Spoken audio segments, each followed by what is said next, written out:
So when I first started teaching, I felt like 504s and IEPs seemed like this very complex document.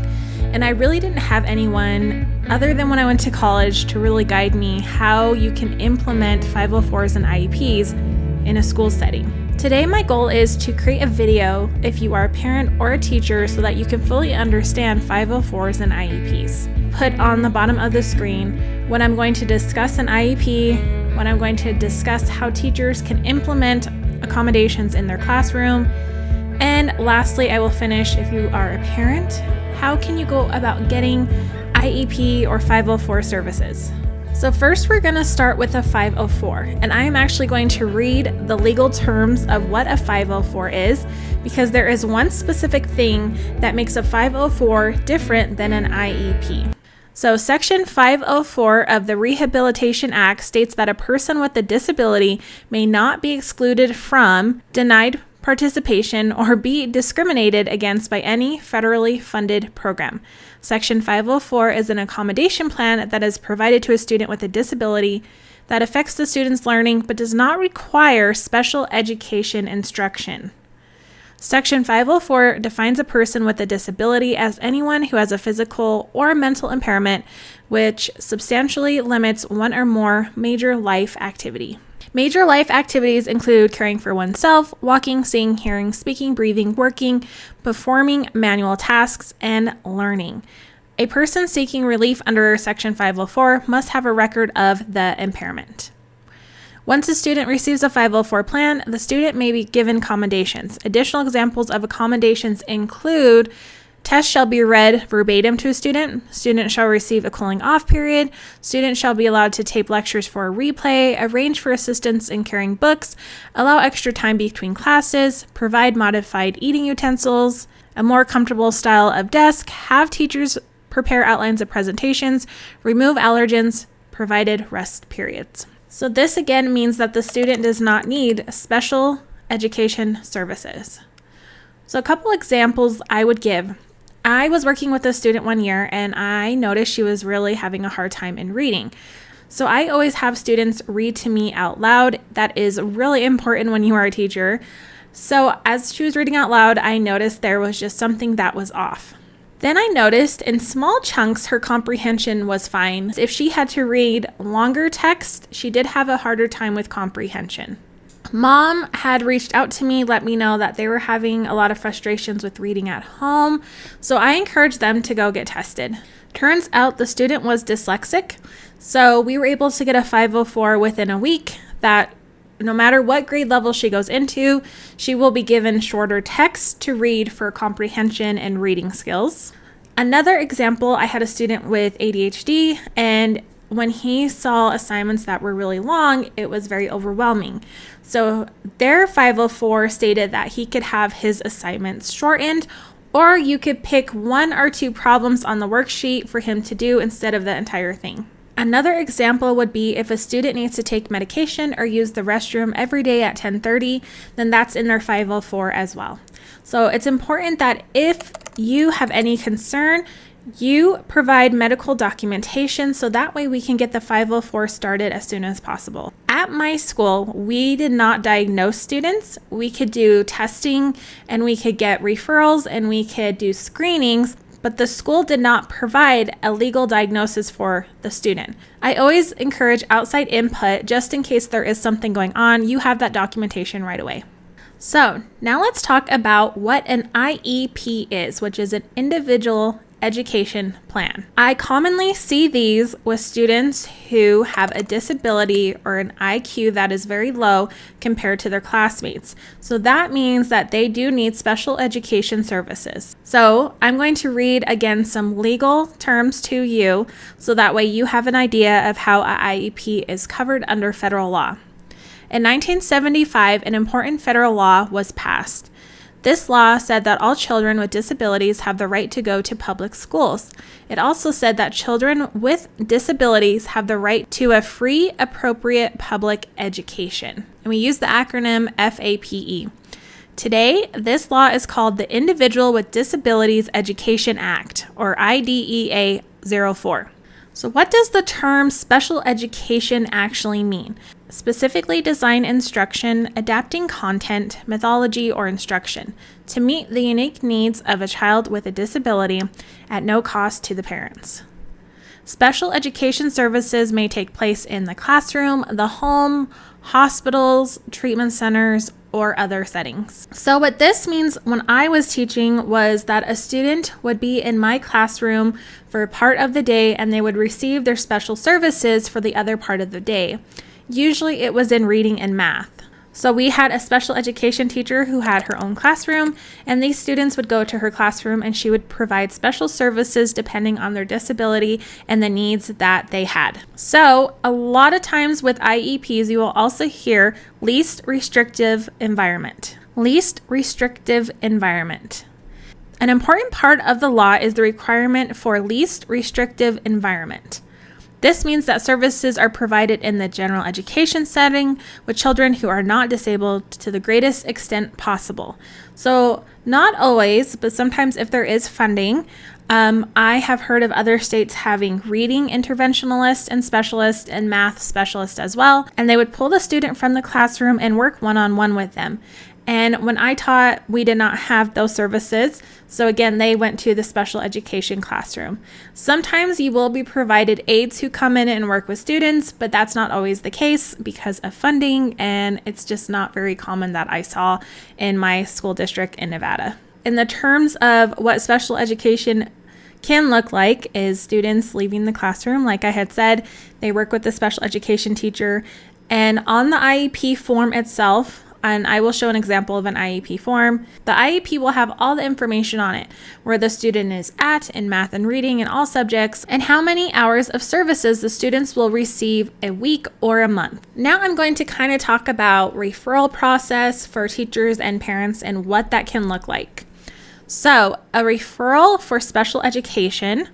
A teacher may notice that a child is having a hard time learning, or it may be the parent who first sees that their child is having trouble in school. When someone is concerned that a child may have a disability, they may make a referral for evaluation. An evaluation identifies a child's needs. It also identifies their strengths. It helps shows if the child has a disability and needs special education. A teacher, principal, or other educator may ask to evaluate your child. This request is made to you in writing asking for your written consent. You may say yes or you may say no. You may ask the teacher or principal for your child to be evaluated. This should always be done in writing. Nevada PEP has sample letters you may use as a guide for preparing your written request for evaluation or reevaluation. So I'm going to also in the description include everything where I got it so you can also read over this yourself. Why would a child need an evaluation? To show if he or she has a disability and needs special education and related services, to understand the child's strengths, needs, and learning styles, tools that are a part of a complete evaluation or assessment, test, observation, review of the child's works, interviews with teachers, interviews with, and information from parents, medical reports, and other sources. Next step, an independent educational evaluation, IEE. Is a second look at a child. The person who does the IEE does not work for the school district. If you disagree with the school district's evaluation results, you may ask for an IEE. The school must provide a reference list and cover the cost of the IEE or request a due process hearing to show its evaluation is correct. So you can meet with the special education teacher or the school psychologist and request that you can look over the evaluation. When I was a teacher and I one time had a student who was struggling, I did ask the special education if we could go over the results because the student ended up not needing special services. And I wanted to make sure I understood then what was going on with the student. And we did see that her cognition process was below level, but it did not mean that she needed an IEP. So with me knowing that, I knew how to help her further in my classroom. Now, let's talk about what would constitute a child having a disability, or what describes a child with a disability. A child who has a disability and because of the disability needs special education. In Nevada, there are 13 different categories of eligibility, such as learning disability, autism, hearing impairment, other health impairments. Many children have disabilities. Not all children with disabilities need special education.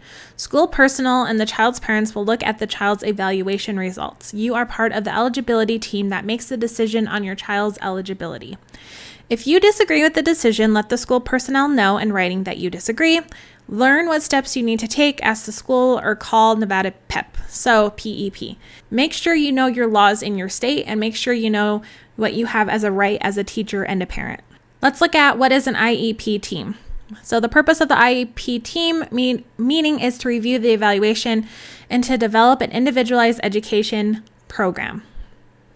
Team members include parents, one special education teacher who teaches or provides special education, one regular classroom teacher of the child, school district administration who is able to provide or supervise special education. With school and parent written agreement, a member may be excused from the IEP meeting. So let's talk now about how does the IEP get developed? What your child is able to do well, the results of the evaluation, your child's individualized academic and functional needs, and the services that your child needs. Okay, and then here are the specific parts that will be shown on the IEP, and I'm going to also put this on the screen. So present level of performance, annual goals, benchmarks, special education and related services, the least restrictive environment. If your child is not able to participate with all children in the regular class and other school activities, the team must explain why. The specific accommodations, modifications, and supports that must be provided for your child to advance appropriately towards attaining the annual goals and progress in the general education curriculum. Dates and place. When services will begin, how often, where, and for how long each service will be provided. So this is a really important part as far as if they are receiving special education services outside of the classroom. How the progress will be measured. So again, we want to make sure we understand exactly how we're going to assess the student to see how they are doing on their goals. Now let's discuss, if you are a teacher, what does this look like for you? First, you should be in the meetings for the student. It is important that you are a part of this whole entire process. So what does the child look like in your classroom? What is your input? Do you see them performing well in some areas and not others? Or what are you seeing in your classroom specifically? So what I would do is, if I saw a student who was struggling, who did not yet have an IEP, or even if they have an IEP, you want to keep a binder. So I always kept a binder of all my students' IEPs and just other paper in case I needed to keep any other notes. I would always make sure to jot down just quick notes about the student, because we do want to make sure that we are keeping up on that feedback for students. Then you do by law have to accommodate throughout your entire lesson for specific students who have IEPs. So every student's accommodations are going to be different. I've seen students who have to sit right at the front row. I've seen students who I am just grading for completion and not necessarily if they have the right or wrong answer. I've seen students' IEPs say they all need a visual. So as a teacher, I always had an anchor chart, and we either had reading or math journals, and they also drew the anchor chart in their journal. Or sometimes on IEPs, you can print out the anchor chart and then they can just glue it into their journal. That way you always include having a visual. From personal experience, a lot of times the accommodations are things you can use throughout your lesson for all your students. I also have my emphasis for my education degree in TESOL, teaching English as a second language. A lot of those accommodations are very similar to accommodations I saw on IEPs. So keep in mind that accommodations can be helpful for all students and not just one specific student, but can really strengthen your lesson. When I lesson plan as a teacher, I am making sure I'm hitting all the accommodations that I need to hit for my students. So keeping a binder and keeping organized is the best way to do that. And then you also want to show that you are providing feedback on the student. As a parent, what does this mean? It's always good to talk to the teacher and get their input and say, hey, do you notice that Susie is struggling? What have you noticed about how she reads? What have you noticed about how her math skills are? These are things you can discuss with the teacher. But from my experience, when a parent comes in with their own diagnosis by a medical professional, we get things started much quicker. As a parent, it is also important to keep in mind that communication with your child's special education teacher and general education classroom teacher is really important. Sometimes as teachers, we have a lot on our plate, and let's say there was an accommodation that we just did not do one day, because I've had it happen where I write out my lesson plan, I have that accommodation written down, and is not in my mind at that moment. Make sure you reach out to the teacher and you ask, why wasn't this accommodation provided? Okay, so we want to have a team mindset. We want to be a team member with that teacher, because at the end of the day, the child's education is the most important part of the entire team. So when we speak out to the teacher, make sure that we are always documenting that. Like it says, we always write it. We always have it in writing, and we also keep email. So that's why I say emailing the teacher is probably one of the first and best steps. So that way you have that documentation. And then also, of course, if you are a teacher, it's always nice to have that email documentation as well. And the very last part, it is also important to know that having an IEP or accommodations may affect different diplomas of graduation in different states. So I will also have that link in the description down below. The best thing is to talk about ways to support the child so that they can meet their goals. If you found this video helpful, please give me a like and subscribe to my channel, and please leave your feedback in the comments below if you found this helpful or what other questions you have for me. I wish you much luck on your journey as a parent or as a teacher, and have a beautiful day.